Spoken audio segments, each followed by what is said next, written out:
Hello and welcome to the WB Mason Coaches Report on GoHofstra.com. I'm Jim Sheehan, joined again by the head wrestling coach of the Hofstra Pride, Dennis Papadatos. And Coach, welcome back. Thanks for having me, as always. It's match week. Our first home match this coming Thursday, November 21st, against the Falcons of Air Force. But let's look back on this past weekend at the Black Knight Invitational up at Army. The Pride finishing seventh with basically 7 wrestlers.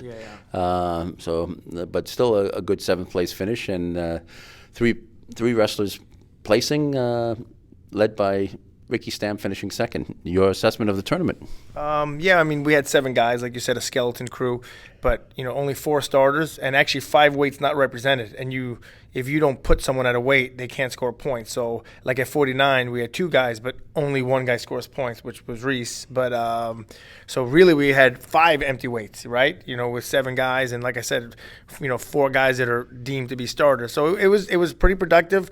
I went in that tournament like, there's no way we can finish out of last place with this teams, because we just don't have everyone else is gonna have a full lineup, and we're just going to get some guys matches, and we beat a Big Ten team with 4 starters, pretty much. So it was pretty good, but at the end of the day, we still lost some matches that I thought we shouldn't have lost.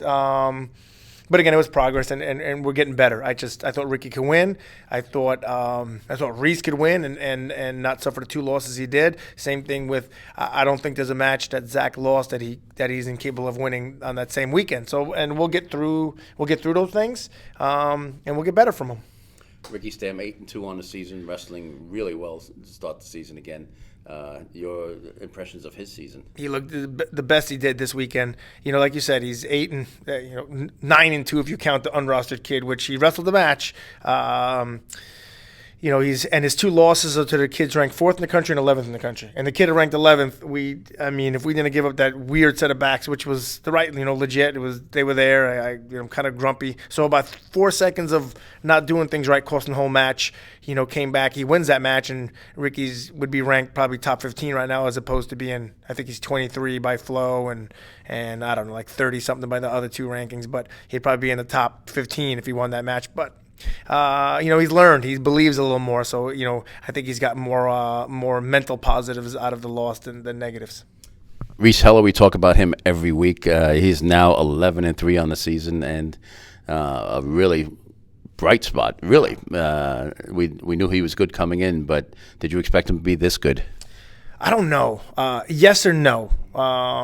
It's just. You never know, so I would think so, but he's pinning guys and he's dominating. He's just making some freshman mistakes. Like the guy he lost in the semifinals, as I was telling Flo Wrestling, he lost in the semifinals to the Penn State kid who was the number 1 recruit in the country coming out of high school, who when Reese didn't start for his team in 10th grade, even though he probably should have because he started as a 9th grade and qualified for states, but didn't start for his team in 10th grade.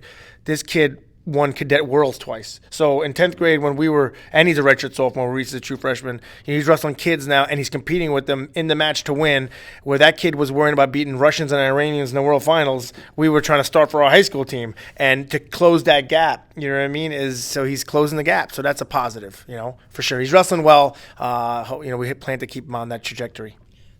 Zachary Knight and Ward, who redshirted last year, off to a 7-4 start this year, placing 6th. Your assessment of his wrestling so far this season? Yeah, just making some mental mistakes. He's doing well. I guess we just expect more, right? So, but he's a good kid and he listens. So we will help him with adjusting the things that he needs to adjust. He's got a pretty good kid on Thursday as well. Another pretty good kid that we feel like he can beat. Okay, let's look ahead to Thursday. We've got the Falcons of Air Force coming in on Thursday night at the David S. Mack Sports and Exhibition Complex, 7 o'clock.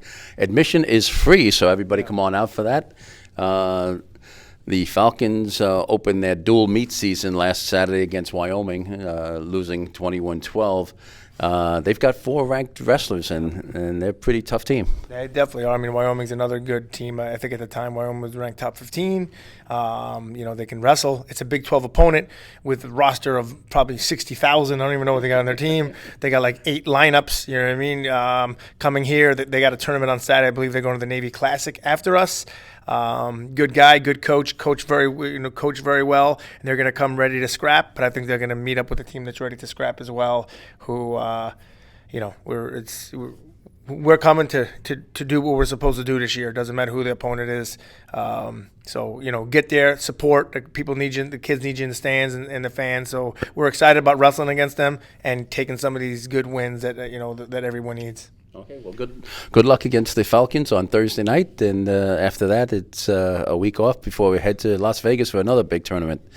But first, Air Force on Thursday night, and good luck again.